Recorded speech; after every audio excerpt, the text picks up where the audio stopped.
بسم الله الرحمن الرحیم.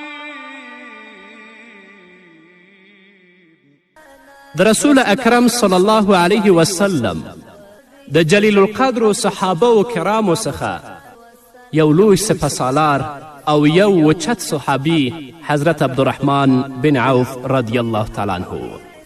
حضرت عبدالرحمن بن عوف رضی الله تعالی عنه د دومه تجندل سپهسالار و.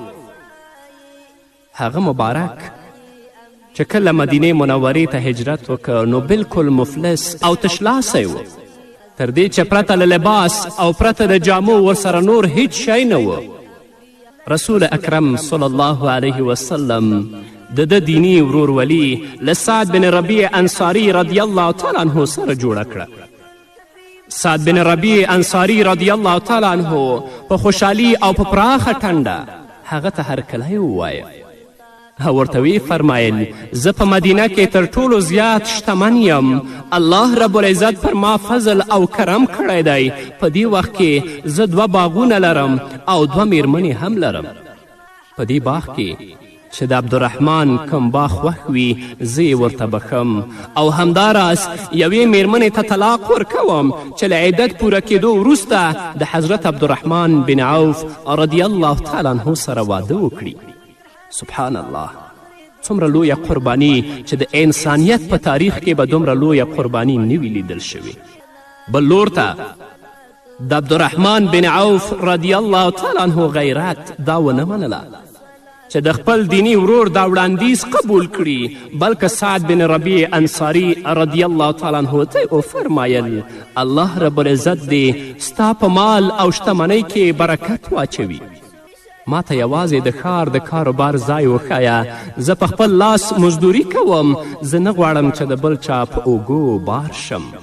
نن دې راشي مسلمانان د خپل ورورولي دې وګوري، هغه حقیقي ورونه دې وګوري یا کم دوستان چې دوی لري چې هغوی سره د دوی کړه او د ده وړه آیا په مطلب دی یا د دیو هدف او مقصد صرف د الله رب العزت رضا ده. حضرت عبدالرحمن بن عوف ربیع انصاري رضی الله تعالی عنه ته وایي الله رب العزت دې ستا په مال او شتمنۍ کې برکت واچوي، څه چې الله تا ته درکړي نور دې هم زیات کړي. ما ته یوازې د ښار د کاروبار ځای وښایه، زه په خپل لاس مزدوري کوم، زه نه غواړم چې د بل چا په اوږو بار شم. څو ورځې وروسته حضرت عبدالرحمن بن عوف رضی الله تعالی عنه د الله په نوم سوداګري پیل کړه. الله رب العزت د ده په مال کې دومره برکت واچوه چې په څو ورځو کې مال او شتمني 1/2 شوه. یو ځل عبدالرحمن بن عوف رضی الله تعالی عنه د رسول اکرم صلی الله علیه وسلم په دربار کې په داسې حال کې حاضر شو چې خوشبویي یې لګولې وه، چاپیریال یې ټول معطر کړی و. رسول اکرم صلی الله علیه وسلم ترې وپوښتل دا زه څرنګه انقلاب او بدلون وینم؟ دا خوشبویي خو نن بل ډول پیغام ورکوي. حضرت عبدالرحمن بن عوف په ډیر درناوي سره د شونډو لاندې مسکا شو او رسول اکرم صلی الله علیه وسلم ته وړاندیز وکړه ای د الله رسوله ما د یوې انصاري میرمنې سره واده کړی دی. رسول اکرم صلی الله علیه وسلم ترې وپوښتل څومره مهر دې ورکړی دی؟ عبدالرحمن بن عوف رضی الله تعالی عنه ورته وړاندیز وکړه ای د الله رسوله د سرو زرو 1 ډال. له دې وروسته رسول الله وفرمیل اوس ولیمه وکړه، اگر که هغه د بیزې غوښه هم وي خلکو ته ډوډۍ ورکړه. حضرت عبدالرحمن بن عوف رضی الله تعالی عنه فرمایي چې الله رب العزت زما د سوداګري په مال کې دومره برکت واچوه که ما به یو کاڼی هم پورته کوه هغه به راته الله رب العزت سره یا سپین زر ګرځوه.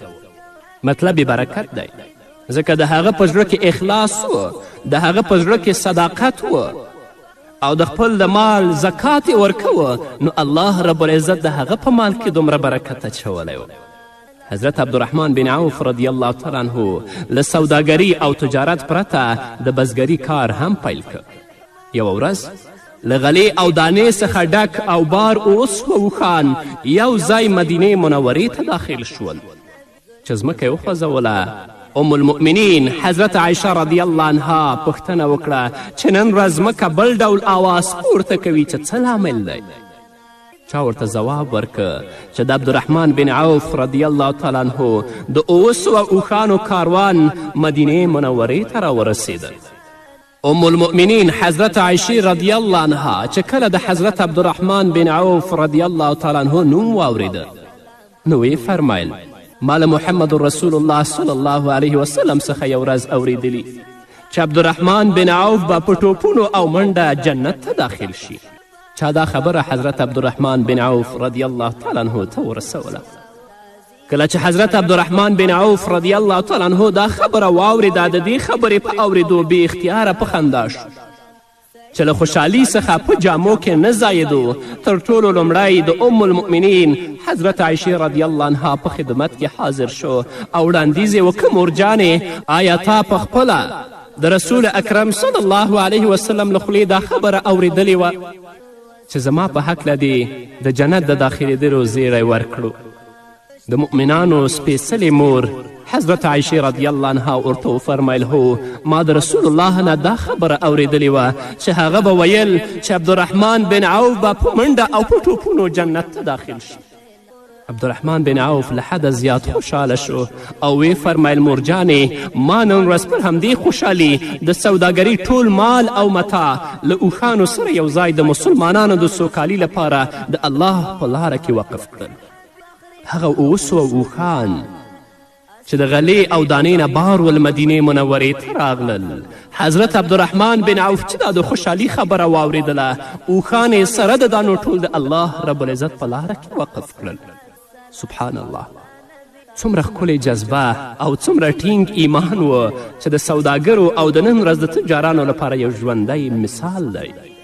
خو متاسفانه باید ووایم چې د نن ورځ اکثره سوداګر دې ته متوجه دي چې پیسې د کمې لارې نه لاسته راوړو.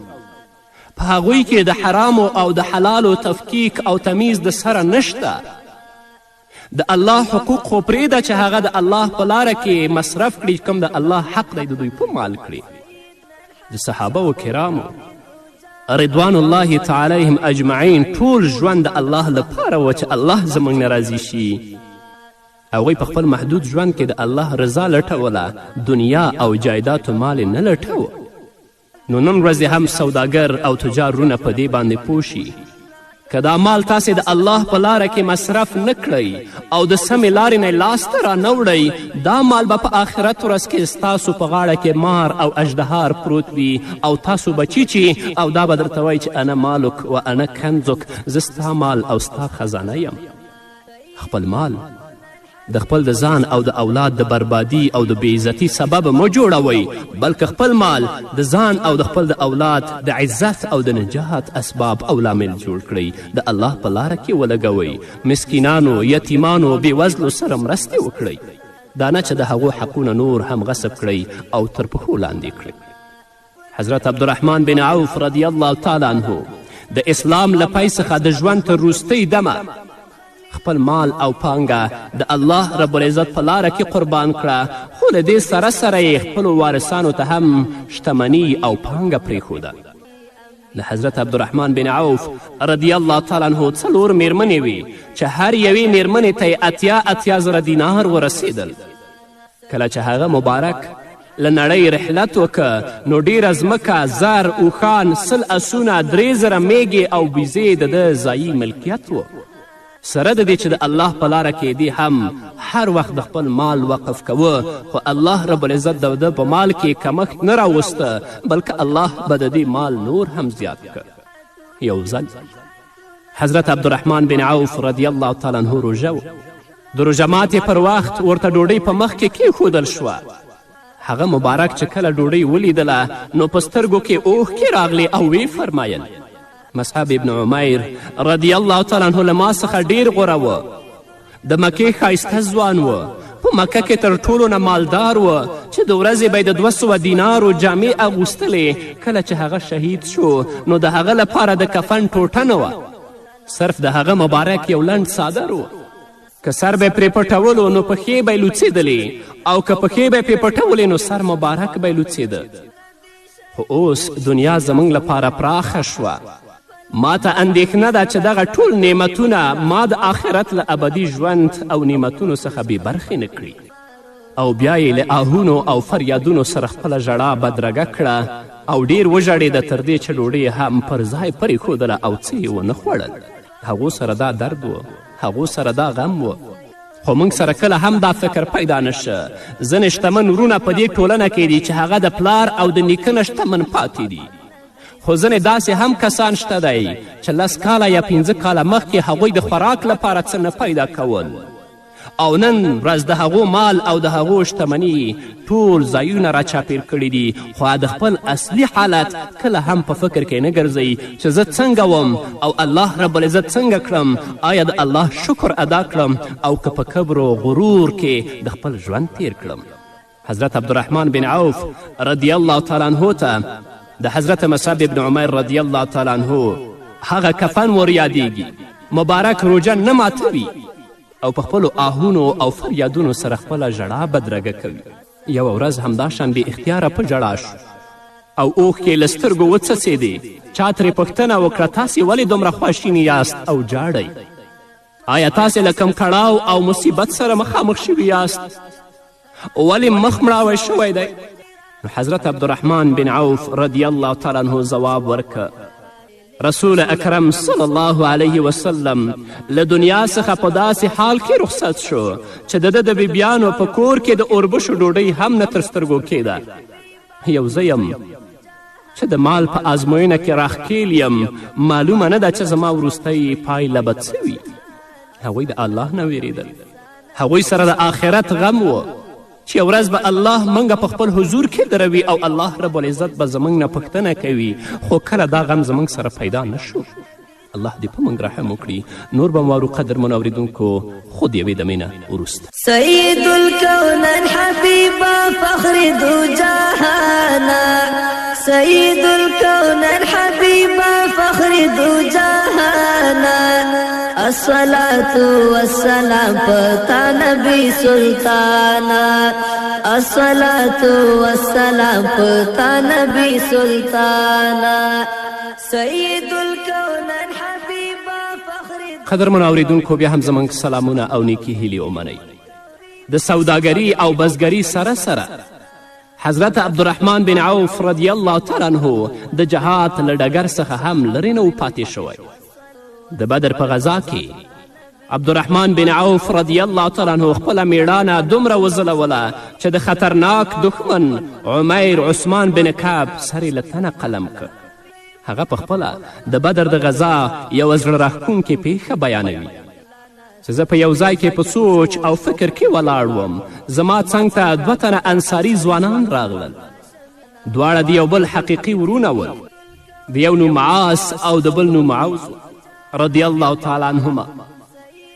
نو دواړو راته په معصومه بڼه وویل کاکا جانه ابو جهل څوک دی او کم یو دی او اوس چیرته دی؟ ما ترې وپوښتل بچیانو تاسې له هغه سره څه کار لرئ؟ دواړو راته ځواب راکه موږ اورېدلی دي چې هغه زموږ خوږ پیغمبر ته ښکنځلې کړي دي. موږ دواړه نن ورځ اراده کړې ده چې همدا نن ورځ یې ووژنو او جهنم ته یې ورسوو. عبدالرحمن بن عوف وایي چې موږ په همدې خبرو کې بوخت وو چې یو لور ته ابو جهل په اس پور راغی او له ډیره کبره یې سر ځوړند نیولی و. نو ما ورته وویلې چې بچیانو دا ابو جهل دی. ځوانانو چې دا خبره واورېده لکه د برق په څیر په منډه ورغلل او د سترګو په رپ کې له اسه راوغورځوه او سر یې ترې قلم کړ. رسول الله صلی الله علیه وسلم د تبوک په غذا کې ټولو عامو او خاصو ته د ګډون کولو اعلان وکړ. له مجاهدینو څخه پرته د مال او متاع هم ډیره اړتیا وه ځکه چې په دې غذا کې رومیان د مسلمانانو په پرتله ډیر زیات ول. سفر هم ډیر اوږد و او د جنگ توکي وسلې او تورې هم لګې وې. د سورلي لپاره د اوښانو او اسونو هم کمی و. د وسلو د کموالي له کبله ډیرو مجاهدینو په لښکر کې ګډون هم ونه که. ډیر میړني ځوانان د جهاد له بې برخې کېدو څخه په ژړا او انګوله شول او په یو غږ به ویل های کاش چې له موږ سره د جهاد توکي وی چې له دې نیکبختي څخه نه وی بې برخې شوي. د اسلام لښکر د تبوک پر لور روان شو. حضرت عبدالرحمن بن عوف رضی الله تعالی عنه هم په دې لښکر کې ګډون درلود. د لمانځه وخت شو. رسول الله صلی الله علیه وسلم تشریف نه و راوړی. د امامت دند عبدالرحمن بن عوف رضی الله تعالی عنه پر مخ یوړه. په دویم رکعت کې رسول الله صلی الله علیه وسلم هم تشریف راوړ. د خپل قربانونکي صحابي عبدالرحمن بن عوف په اقتدا کې لمونځ ادا کړ. عبدالرحمن بن عوف رضی الله تعالی عنه د مکې د فتحې پر تاریخي موقع د رسول الله صلی الله علیه وسلم د سفر ملګری و. د مکې له فتحې وروسته تر حجة الوداع پورې په ټولو جګړو کې په میړانه وجنګېد. رسول الله صلی الله علیه وسلم د هجرت په 10 کال چې کله له دې فاني نړۍ څخه سترګې پټې کړې او د دنیا ژوند ته یې الوداع ووایه، له دې وروسته د خلافت دوره رامنځته شوه.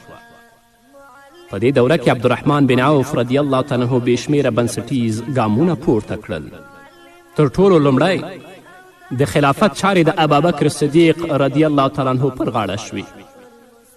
ابابکر صدیق رضی الله تعالی عنه د ژوند په وروستیو شیبو کې د عمر فاروق د ټاکلو په هکله د حضرت عبدالرحمن بن عوف رضی الله تعالی عنه سره مشوره وکړه. دا دومره جلیل القدر صحابي و.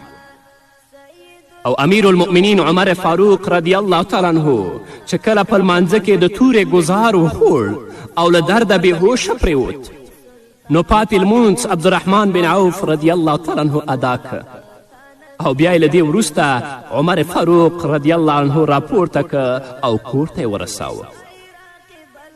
او بیا یې ورته وړاندیز وکړه خپل نایب وټاکه. نو امیر المؤمنین عمر فاروق د 6 صحابه کرامو نومونه واخیستل او وی فرمایل په 3 ورځو کې دننه یو خلیفه وټاکئ. د دې 6 کسانو په ډله کې عبدالرحمن بن عوف رضی الله تعالی عنه هم شامل و. له دې پرته د عثمان، علي، سعد، زبیر او د طلحه رضی الله عنهم نومونه هم اخیستي ول. د امیر المؤمنین عمر فاروق رضی الله تعالی عنه له کفن او خښولو وروسته تر 2 ورځو پورې په همدې خبرو څېړنه روانه وه. عبدالرحمن بن عوف رضی الله تعالی عنه دا رایه ورکړه چې د 6 په ځای دې له 3 کسانو څخه یو وټاکل شي.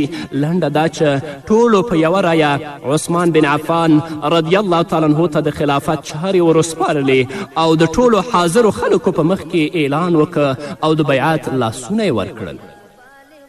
د همدې خلافت په لارو چارو کې عبدالرحمن بن عوف رضی الله تعالی عنه مهم رول ولوباوه. عثمان بن عفان رضی الله تعالی عنه په یو موقع وفرمایل چې ما له رسول اکرم صلی الله علیه وسلم څخه دا خبره اورېدلې ده چې له ما څخه وروسته چې کوم سړی زما د بیبیانو مطهراتو خدمت او ساتنه وکړي، هغه به په یقین سره امانتداره، ریښتونی او پرهیزګاره وي. تر دې چې دا فریضه حضرت عبدالرحمن بن عوف رضی الله تعالی عنه په ډېرې خوشحالۍ او رین تندي په غاړه واخیسته.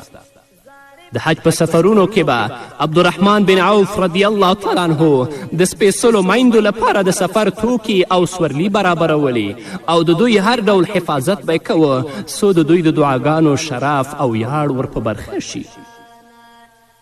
لنډه دا چې قدرمنو اوریدونکو د امیر المؤمنین عثمان بن عفان رضی الله تعالی عنه د خلافت په دوره کې د مرګ پرښتې ته لبیک ووایه او له نړۍ یې سترګې پټې کړې چې په جنت البقیع هدیره کې دفن کړی شو رضی الله عنه ورضوا عنه. نو قدرمنو اوریدونکو دا و زموږ د نن ورځې خپرونه چې د حضرت عبدالرحمن بن عوف رضی الله تعالی عنه په هکله تاسو ته پوره معلومات وړاندې شول. تر بلې خپرونې پورې چې زه بیا هم ستاسو درانه حضور ته راځم، تاسو ټول په پاک رب سپارم. پاتې ژوندم نیکمرغه، ښاد، بریالي او کامیابه اوسئ. سید الکونین حبیبا فخر دو جهانا، سید الکونین حبیبا فخر دو جهانا، الصلاة والسلام پتا نبی سلطانا، الصلاة والسلام پتا نبی سلطانا، سید الکونین حبیبا فخر دو جهانا، سید الکونین حبیبا فخر دو جهانا، الصلاة والسلام پتا نبی سلطانا الصلاة والسلام پتا نبی سلطانا لعد آمین جولی فرزند عبداللہ تا لعد آمین جولی فرزند